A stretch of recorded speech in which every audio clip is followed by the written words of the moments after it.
안녕하세요. 머니 스나이퍼입니다. 예, 먼저 올렸던 영상 지금 같은 내용으로 새로 녹음을 하는데요.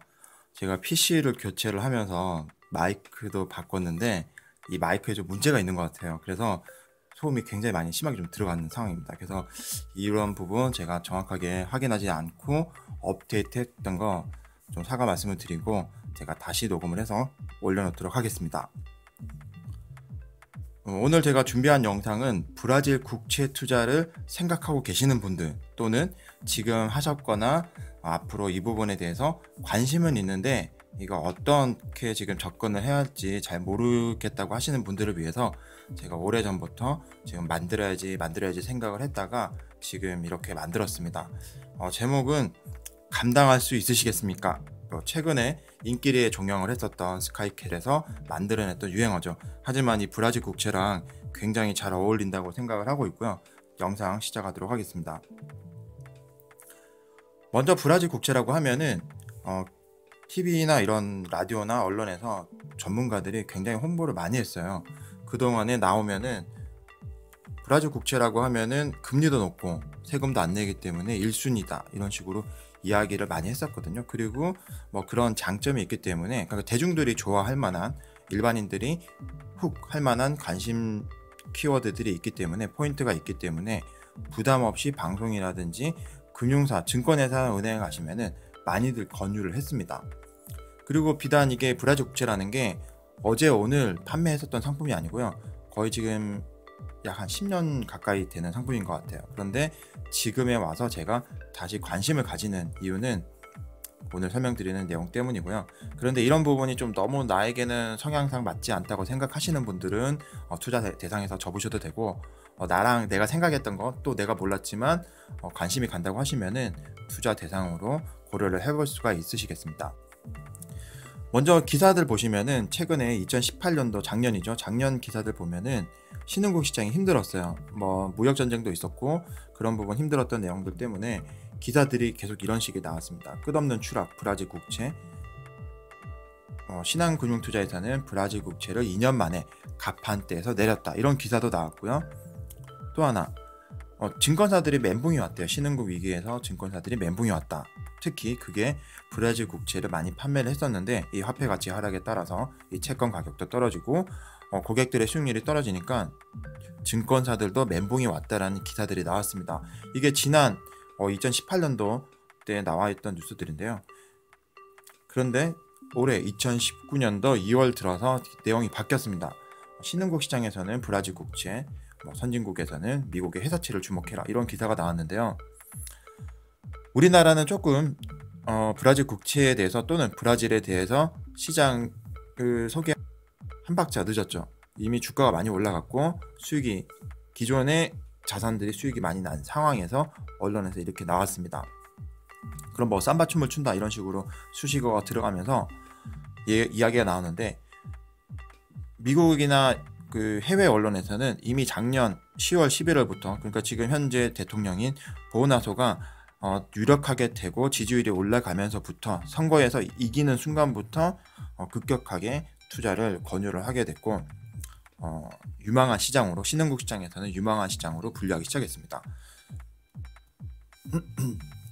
브라질 국채라고 하면은 제가 서두에서 설명을 드렸지만 액면 이자가 10%입니다. 그리고 받는 이자에 대해서 세금이 없어요. 뭐 쉽게 얘기하면은 1억이라는 돈을 맡기면은 매년 이자를 1,000만 원을 주는 겁니다. 없어요. 근데 제가 지금 설명을 드리는 거는 저희가 환전을 하거나 수수료를 고지 않고 또는 우리가 투자함에 있어가지고 금융사 수수료를 제외하고 말씀을 드리는 겁니다. 근데 액면이자 10%의 비과세 상당히 매력이 있습니다. 지금 현재 대한민국에서는 어떤 자산에 투자를 하더라도 특별한 위험을 감수하지 않는 이상 이런 고정적인 이자 수익을 또는 배당 수익을 얻는다는 것은 사실상 불가능에 가깝죠. 그리고 세금을 내지 않는다고 합니다. 그렇기 때문에 은퇴하시는 분들 부동산 임대소득 같은 경우는 최근에 정부 방향이 임대소득에 대해서 과세하는 분위기로 바뀌면서 건강보험료라든지 이런 부가적인 비용이 발생을 하기 때문에 굉장한 부담감으로 느끼고 있죠. 그런데 브라질 국채라는 것은 액면이자 10% 굉장한 매력이 있습니다. 그리고 비과세이기 때문에 다른 여타 건강보험료라든지 부대 비용이 많아요. 이 상품이 극장점인데요. 이 두 가지만을 가지고 고객분들에게, 일반인들에게 브라질에 투자를 하십시오, 브라질 국채를 매수를 하십시오라고 얘기하기에는 조금 무리가 있었습니다. 그런데 여기 하나 더 시중에 돈을 진공청소기로 빨아들이다시피 하게 됐던 이유는 뭐냐면은 유행했었죠. 바로 브릭 시장 자체가 한때는 굉장히 유망한 시장으로 분류가 되고, 이머징 마켓은 앞으로 브릭스, 즉 브라질, 러시아, 인도, 차이나, 남아프리카 공화국, 사우스 아프리카, 이렇게 남아프리카 공화국 5개 국가가 주도를 할 것이다. 이 시장에 투자를 하는 것은 앞으로 엄청난 수익을 안겨다 줄 것이다 라는 그런 시장 분류가 형성이 되면서 자연스럽게 브라질 국채도 그런 기류에 편성을 했던 거죠.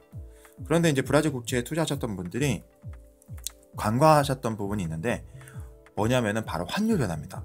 환율이라는 거는 지금 문태자금 투자하셨던 분들은 대부분이 과거 고정금리에서 이제 변동금리로 변화되면서 원달러 환율만 생각을 하시거든요. 과거에는 고정금리 800원대였고 지금은 1100원에서 1200원 이렇게 이제 등락을 오르락 내리락 하면서 생각보다는, 다른 자산보다는 안전하게, 그리고 외화 투자 같은 경우는 주식이나 이런 부동산보다는 안전한 투자처로 생각하시는 분들이 많았습니다. 그리고 막연하게 정확하게 인지도 못했었고요. 그런데 헤아라, 브라질이라는 나라 자체는 투자 등급으로는 굉장히 위험한 투자 국가에 분류가 되어 있기 때문에 이 환율에 대한 급등락이 엄청 심했습니다. 엄실이고요. 지금도 하루에도 몇 프로씩 왔다 갔다 하는 상황이에요. 그러다 보니까 이 롤러코스터 같은 이 환율 변화를 우선 이해를 잘 못하고요. 그리고 이걸 받아들이기에는 원금에 대한 손실 부분이 굉장히 컸던 게 사실이에요. 그래서 이제 멘붕들이 왔던 거죠.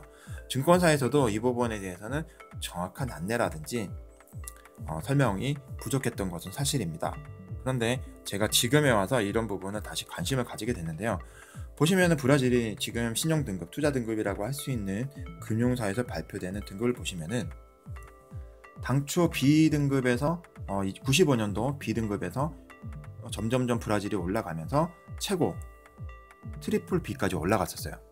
트리플 B까지 올라갔었는데 이게 지금 2014년도 기준으로부터 해서 지금 계단 형식으로 내려왔습니다.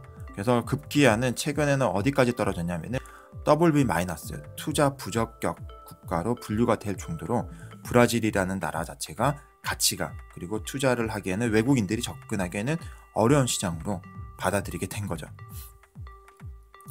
브라질이라는 나라의 투자 등급 자체가 이렇게 분류가 되니까 당연히 브라질 통화 헤아라의 가치도 떨어지는 것은 당연한 일인데요. 그러면은 이렇게 투자 등급이 올라갔던 거와 시계열을 다시 한번 더 과거를 살펴보시면은 GDP 규모로는 2005년도에는 대한민국보다 바로 아래 11등에 랭크가 되어 있었고요. 우리나라가 2005년도에는 12에 랭크가 되어 있었습니다. 그런데 2008년도 때는 한국을 앞질러서 9등까지 올라갔죠.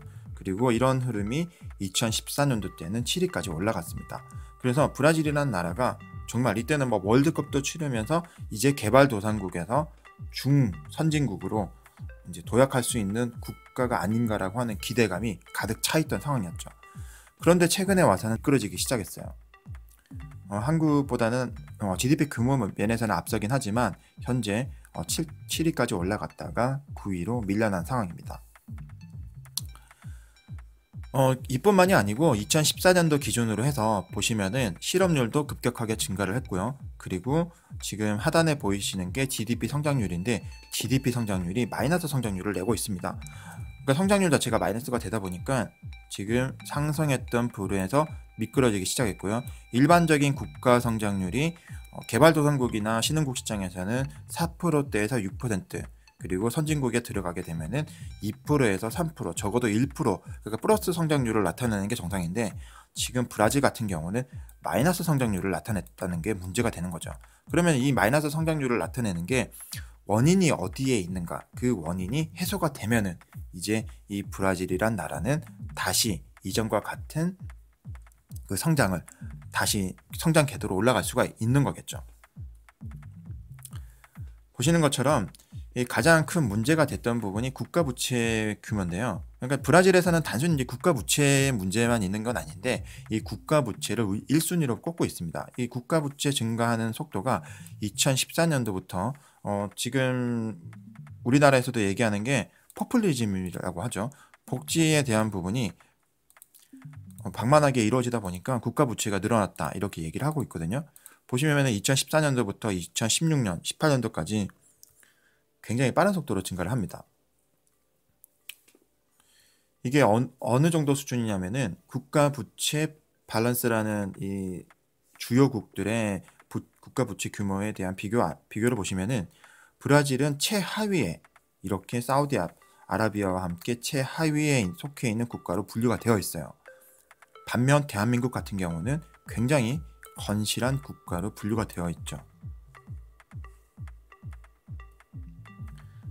그래서 이제 신문지상의 기사들도 재정 적자, 부채 급증, 흔들리는 브라질 이런 이제 헤드라인으로 뉴스가 나왔습니다. 그래서 이런 부분에 기대에 부응하듯이 대통령도 급진적인 지금 새로운 대통령이 당선이 됐는데요. 바로 이 사람이 보나소입니다. 이런 급격하게 증가하는 공공부채 그리고 브라질 내에 만연하고 있는 부정부패 이런 부분을 바로 잡아줄 사람이 바로 보우나소 대통령이라고 이제 생각들을 하고 있는 거죠. 보우소나루 대통령이라고 생각을 하고 있습니다.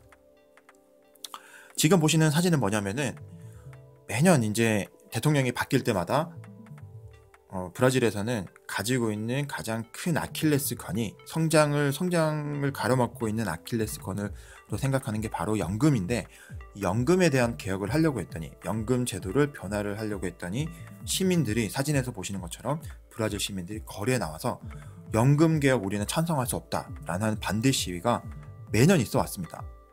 항상 대통령이 바뀌고 그 선거 공약을 이행하려고 하면은 모든 국민들이 나와서 반대를 하는 거죠. 우리나라도 지금 겪었었고 앞으로도 겪어야 될 상황인데 이 부분은 모든 국가가 대부분의 국가들이 공통적으로 안고 있는 문제점이에요. 뭐냐면은 바로 저출산 고령화, 출산율은 줄어들고 사람들은 늙어가고 따라서 연금에 대한 재원을 마련하기에는 턱없이 이제 부족하게 되는 게 당연한 수순이거든요. 근데 이런 부분을 변화를 하려고 했더니 당장 연금을 받아야 되는 사람들 그리고 앞으로 연금 소득에 대해서 기대를 했던 사람들이 동의를 못하는 겁니다. 그리고 브라질 같은 경우는 더 하나 여기서 단순한 이런 그 사회적인 흐름, 그 인구 구조적인 문제를 더해서 공무원들이 방만하게 경영하는 부분, 부정부패까지 더해졌기 때문에 국민들의 불만은 더없이 높았던 거죠. 그런데 이번에 새로 당선됐던 보우소나루 대통령이 이 연금 개정에 대한 부분을 2월 20일 날 이제 한국 시간으로 2월 21일이 되겠죠. 그때 위에 제출을 하면서 본격적으로 이제 스타트가 시작이 되었습니다. 이 연금 개혁안이 정확하게 어떻게 통과가 될지 안 될지에 대한 부분은 이마저도 뚜껑을 열어봐야 알겠지만 지금 많은 부분이 변경이 되었는데요. 이 브라질 대통령이 제안했던 브라질 연금은 개혁이 어떻게 되냐면은 지금 국제금융센터라는 데서 정리했던 내용이 있는데 지금 가장 잘 정리가 되어 있어요. 보시면은 기존의 연금 제도에서 바뀌는 연금 제도로 이렇게 내용이 나와 있는데요. 이 내용들을 하나하나 따져보면은 내용은 뭐냐면은 제가 앞에서 말씀을 드렸던 것처럼 사람들은 나이가 평균 수명은 증가를 했는데 앞으로 과거 대비해서 연금을 받는 수급 기간이 늘어나는 거죠. 지금의 방식으로 가게 되면은 연금 수급도 늘어나고 그런데 이 연금의 재원을 조달하기 위한 근로자들 이 저출산으로 인해서 인구가 줄어들기 때문에 이런 부분이 국가 재정에는 막대한 부담이 된다라고 하고 있습니다. 그래서 현재 보면은 민간 근로자가 남성이 65세, 여성이 60세가 정년이고요. 공무원 같은 경우는 남성이 60세, 여성이 55세가 정년입니다. 지금 브라질에서도 가장 문제가 되는 것은 공무원에 대한 부분인데요. 공무원은 한국 돈으로 환산을 해보면 지금 현재 연금 수령액 자체가 200만 원이 넘어가요. 200만 원 넘어서 한 220에서 230만 원 정도로 연금을 수령한다 그러거든요. 굉장히 많은 돈입니다. 일반 근로자들이 받는 연금, 우리나라로 치면 국민연금이 되겠죠. 국민연금이 이 브라질 국민들이 받는 평균액이 한 70만 원에서 80만 원 정도라고 하면은 거의 3배에서 5배 정도 많은 금액이 되는 거죠. 그렇기 때문에 연금 개혁에 대해서는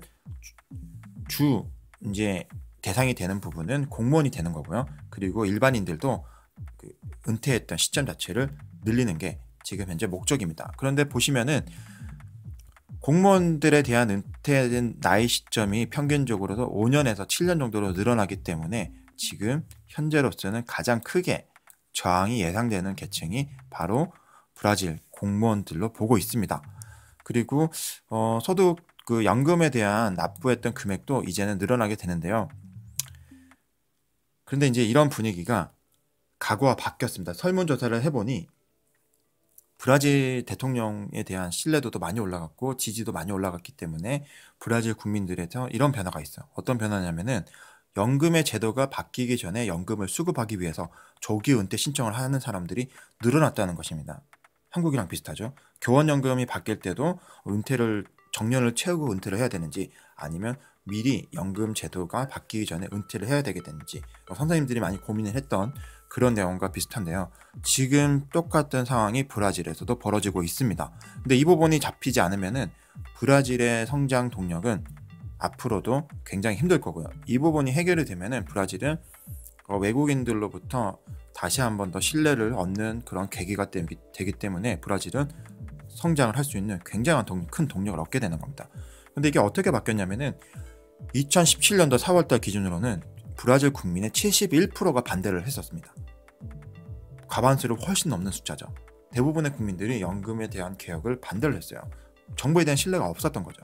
그런데 이번에 보우나소로 대통령 같은 경우는 2019년도 1월 기준으로 45.6%가 반대한 정도로 반대 숫자가 50% 밑으로 떨어졌습니다. 그러다 보니까 브라질 국민들이나 외국에서 바라봤을 때는 이번에는 브라질에서 연금 개혁을 정말로 현실화시킬 수 있겠다라는 기대감이 극대화되어 있는 상황이죠. 그리고 지금 현재 브라질 대통령에 대한 업무 지지도 자체는 57.5%라는 굉장히 높은 수준의 지지를 받고 있는 상황이라서 이번 임기 첫 번째 임기의 첫 번째 미션으로 이번 브라질 연금법 개혁을 반드시 통과하려고 하는 게 현재 정권의 의지고 이 정권의 의지에 맞춰서 행정부가 움직이고 있다고 보시면 되겠습니다. 보시면은 이러한 지금 기대치가 반영이 되어서 보베스파 브라질 주가 지수가 움직였는데요.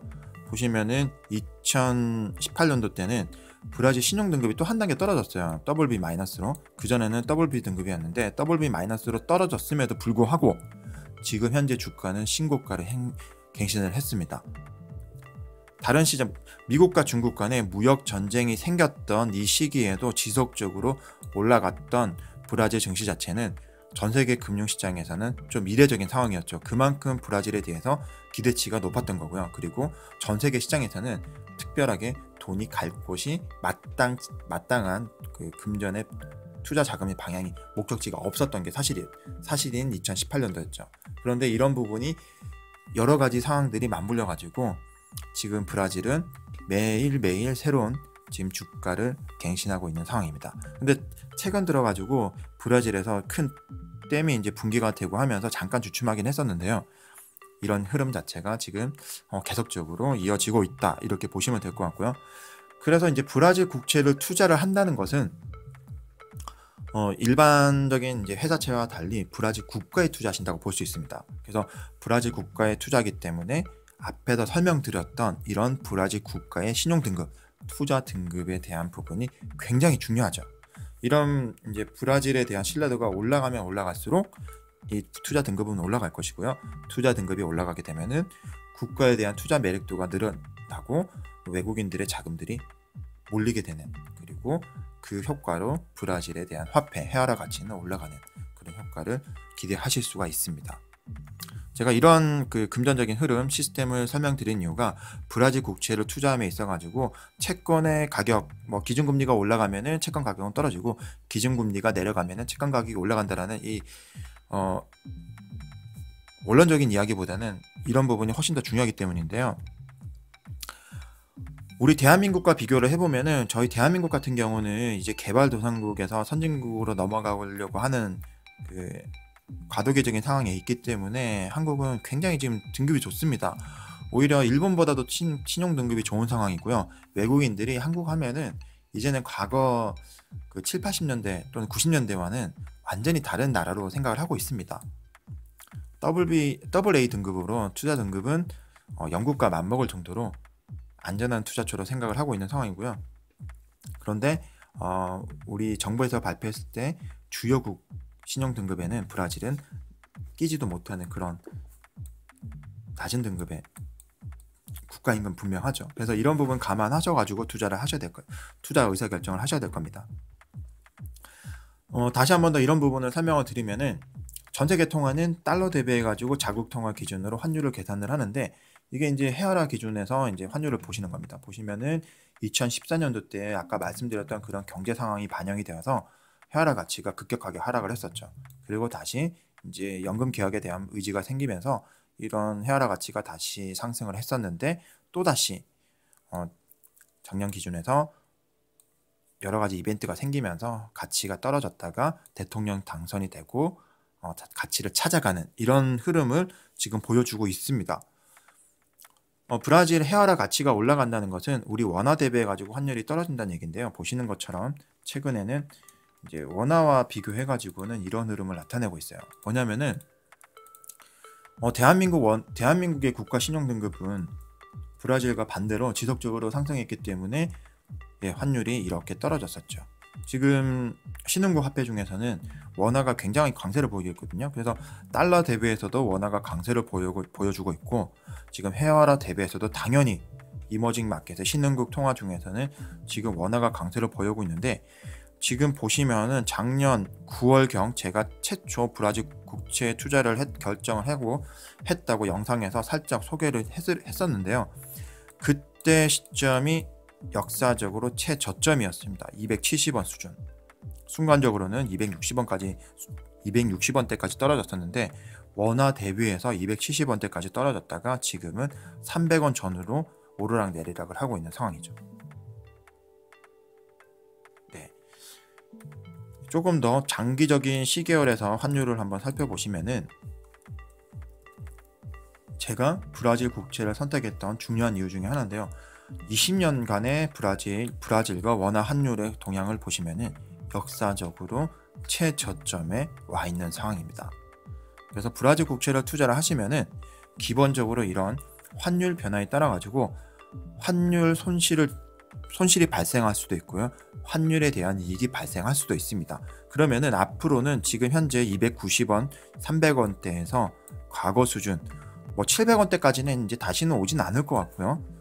올라가게 되면은 330원, 40원, 50원 많이 올라가더라도 360, 70원대까지는 기대해 볼 수가 있을 텐데 10년이라는 기간 동안에 이 부분만 달성이 된다고 하면은 액면이자 10% 플러스 환차익을 기대할 수 있으실 겁니다. 그런데 한 가지 제가 포인트 삼았던 점이 바로 20년 기간 중에 브라질 환율이 원화 대비 최저점에 와 있다.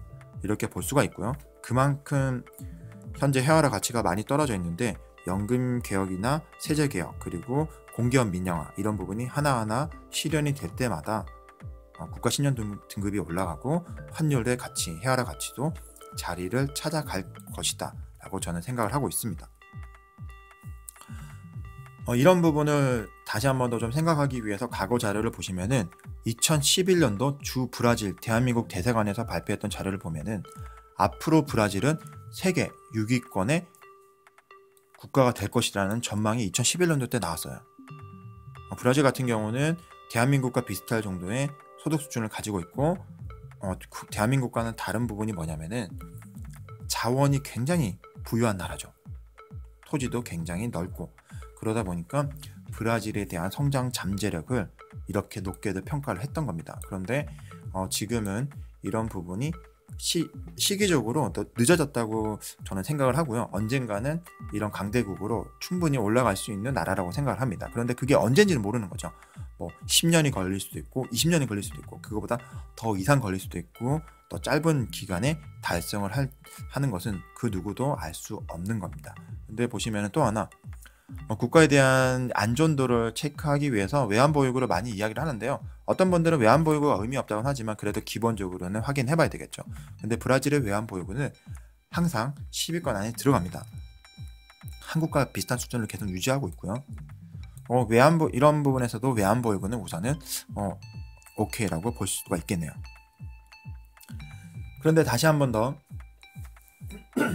설명을 드리면은 국가 신용 등급, 투자 등급 같은 경우는 현재 WB- 등급이기 때문에 국가 신용 등급이라고 하면은 미국의 중요한 투자 등급 평가 기관인 무디스, S&P 그리고 피치사 이렇게 3개사를 주요한 투자 등급 회사로 보고 있는데요. 이 등급 회사에서 판단을 했을 때는 WB- 등급으로 투자 부적격 국가로 분류가 되어 있습니다. 그래서 지금 증권사나 금융사에 가시면은 이 브라질 채권을 매수하고 싶다고 하면은 본인의 투자 등급이 초고위험 등급이 되셔야 해요. 그렇지 않음에도 브라질 국채를 매수를 한다고 하면은 뭐 각서 같은 것을 요구를 할 겁니다. 손실에 대한 부분 그리고 내가 설명에 대한 부분 정확히 인지를 하고 투자를 한다 이런 부분을 한번 서류를 다시 한번 더 작성하셔야 될 거예요. 근데 저 같은 경우는 초고위험 등급 성장형인가 이렇게 분류가 되기 때문에 저는 브라질 국채를 투자하면도 문제가 없는 상황이고요. 혹시라도 브라질 국채를 매수를 하고자 하시는 분들은 투자 성향 설문지에 좀 위험 성향이 나오게끔 체크를 하시면 될 것 같아요. 그럼 실제 제가 투자했던 부분 사례를 설명을 드리면은 최초 제가 방송에서 소개를 해드렸던 시점이 작년 9월인가 10월 정도 되는데 제가 몰디브 여행 가기 직전이죠. 그때 2018년도 9월 7일자에 매수 신청을 했던 부분, 신탁 가입했던 부분 보시면은 투자 원금 2,300만 원이 들어갔는데 지금 현재 평가 금액이 3,000만 원이 넘어갔습니다. 그리고 이자를 지금 현재 5번의 이자를 받았는데요. 2,300만 원 기준에서 이자를 18만 2,640원을 3번 받았고요. 그리고 20만 473원을 2번 받았습니다. 그래서 이자 포함해서 도합 2,300만 원의 원금이 지금 현재는 3,099만 2,995원이 되는데요. 뭐 조금 반올림을 하면 한 3,100만 원 약 투자 수익률로 계산을 해보니까 이자 포함 34.75%라는 굉장히 높은 수익률을 달성을 했습니다. 그리고 제가 분할해서 매수를 한다고 말씀을 드렸는데 12월 달에 가입했던 상품 같은 경우는 세후 약 8% 이자 포함해서 8% 이자는 12월 달에 가입을 했기 때문에 1월 달, 2월 달 두 번의 이자를 받았고요. 그래서 한 8% 이자가 발생을 했습니다. 예, 이게 지금 현재 왜 제가 이렇게 이자가 수령했던 금액이 왜 달라지냐면은 우선은 회화라 환율이 계속 변하기 때문이고요. 그리고 원래는 이렇게 매월 이자가 나오진 않습니다. 이자는 브라질 채권은 6개월 이표체로 되어 있기 때문에 6개월마다 이자가 나오는 게 상품의 특징, 이 채권의 특징인데 증권사나 금융회사 가시면은 월 지급식 신탁 상품으로 나와 있어요. 이 월 지급식 상품을 들어가시면은 이 6개월치에 대한 이자를 매월 그 연금 형식으로 이자를 지급하게끔 되어 있습니다. 그래서 보시면은 한 2,000만 원, 2,300만 원 기준에서 20만 원 수준이기 때문에 2,000만 원 기준이면은 한 18만 원, 19만 원 정도 이자가 나온다고 보시면 되세요. 이게 월 단위로 나오는 거고요. 연 단위는 아닙니다. 그래서 제가 그 당시 때 작년 9월경에 보니까 그때 환율 자체가 270원대로 최저점이었고요. 그리고 채권 가격도 지금 이렇게 수익률이 떨어졌기 때문에 채권 가격도 올랐죠. 그러니까 채권 수익률이라는 것은 채권 가격과 반대적인 상황이기 때문에 그래프로 제가 다시 한 번 더 그려보면은 이렇게 그려볼 수가 있겠네요. 그래서 작년 대비해서 브라질 채권 가격은 지금 계속적으로 상승하고 있다. 이런 부분은 지금 변화되어 있는 정권에 대한 기대치가 충분히 반영되고 있고 지금도 반영이 되고 있다라고 보시면 될 것 같습니다. 그런데 이 브라질 채권에 대해서 투자를 하려면은 제가 방금 말씀드렸던 것처럼 6개월 이표체라고 말씀을 드렸는데요. 이 이자가 6개월 동안 5%씩 10년 동안 확정적으로 나오게 되어 있는데요. 이렇게 설명을 드리면은 굉장히 좋은 상품 같죠. 그래서 이거를 이해를 조금 더 돕기 위해서는 이렇게 생각하시면 되세요. 저는 이렇게 생각을 하고 있는데, 브라질 채권은 주식 중에서도 연간 10% 배당을 지급하는 회사다. 그리고 10년 안에 이 회사는 청산을 할 예정이다. 그리고 언제든지 내가 원하면은 이 주식은 시장에 내다 팔 수 있는 상장되어 있는 주식으로 저는 생각하고 들어갔습니다. 그래서 만에 하나 브라질이라는 나라가 또다시 연금 개혁에 고비를 겪고 실패를 한다고 하더라도, 원금이 어느 정도 반토막 수준이 난다고 하더라도 이자만 10년 동안 다 받게 되면은 이자가 원금 수준으로 받기 때문에 원금에서는 손실이 안 생기는 거죠. 그러니까 10년 동안에 이렇게 반복할 수도 있죠. 그동안의 기회비용이라든지 물가 상승률이라든지 그런 부분은 제가 고려를 하질 않았어요. 그런 부분까지 디테일하게 따져 들어가면서 투자하는 성향이 아니기 때문에 그런 부분은 배제를 하더라도 이자만 만에 하나 실패하더라도 이자만 받는다고 하면은 특별히 원금에 대한 리스크는 없을 것 같다고 판단을 했고요. 이런 지금 기사가, 이 내용은 뭐냐면은 인터넷에 보시면은 1970년대부터 1980년대 대한민국 예금 금리들 나와 있는데, 금리가 20% 보시면은 금리가 20%에서 심지어는 여기 한일은행이라는 데서는 33%까지 나왔어요, 금리가. 그리고 연 25%. 이런 금리, 대한민국에서는 과거에는 줬지만 은행에서 금융권에서 지급을 했지만 지금은 찾아볼 수가 없죠. 단위농협 같은 데서 3% 1인당 한도 30만원 적금, 예금도 아니에요. 적금이에요. 적금 같은 경우 실금리가 반토막 나는 거 알고 계시죠?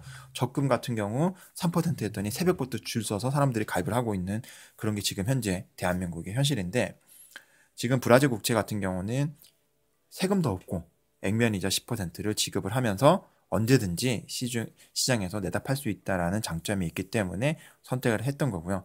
그리고 지금 채권 가격이라든지 환율이 바닥인지 아닌지를 제가 정확하게 찝어낼 수 있는 점쟁이는 아니기 때문에 분할해서 매수를 했던 거. 9월달부터 12월달 그리고 2월달까지 3번에 걸쳐서 제가 분할해서 매수를 했다는 거.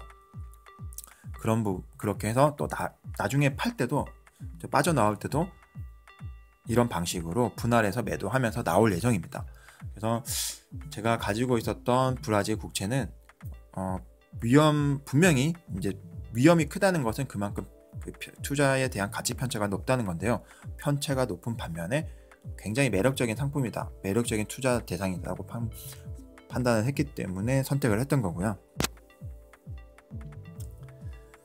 그래서 제목을 이렇게 붙였던 겁니다. 감당할 수 있으시겠습니까? 이런 환율 변화, 국제적인 변화, 브라질의 내부적인 시장 변화. 저희가 사실은 미국이라든지 일본, 중국에 비해서 브라질이나 유럽, 이런 남미 또는 중동에 대한 시장 정보를 저희가 뉴스를 접하는 기회가 흔치 않잖아요. 그래서 지속적으로 관심을 가지시면서 타이밍 잡으셔야 될 거예요. 저 같은 경우는 지금 투자하고 있기 때문에 브라질 국채에 관심이 있으신 분들, 또는 브라질 국채 지금 현재 투자하고 계신 분들 있으시면은, 저는 정기적으로 브라질 시황에 대해서 지금 정치적인 흐름을 영상으로 계속 소개를 해드릴 예정입니다. 그래서 이런 부분을 감당할 수 있다고 하시면은 들으십시오, 브라질 국채를. 그러지 않다고 하시면은 브라질 국채는 투자 대상에서는 배제를 하시고요. 이런 부분이 감당이 되신다고 하면은 브라질 국채 한번 투자 대상으로 생각해 보시라고. 그리고 제가 왜 이 브라질 국채 투자를 했는지 포인트에 대해서 설명을 하는 영상을 준비해 봤습니다. 이번 영상이 도움이 되셨다고 하면은 좋아요를 부탁드리고요. 그리고 새로운 소식을 받고자 하시면은 구독을 부탁드리겠습니다. 머니스나이퍼였습니다.